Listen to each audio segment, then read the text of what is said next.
پہنچاتا رہے. وہی فرشتوں کو پیغام دے کر اپنے حکم سے اپنے بندوں میں سے جس کے پاس چاہتا ہے بھیجتا ہے کہ لوگوں کو بتا دو کہ میرے سوا کوئی معبود نہیں تو مجھی سے ڈرو. اسی نے آسمانوں اور زمین کو حکمت سے پیدا کیا.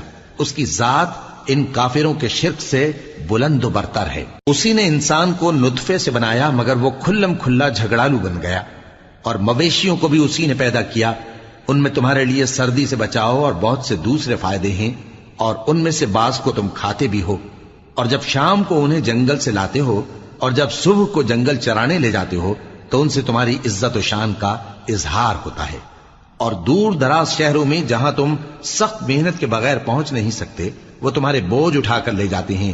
کچھ شک نہیں کہ تمہارا پروردگار نہایت شفقت والا ہے، مہربان ہے. اور اسی نے گھوڑے اور خچر اور گدھے پیدا کیے تاکہ تم ان پر سوار ہو اور وہ تمہارے لیے رونق و زینت بھی ہیں.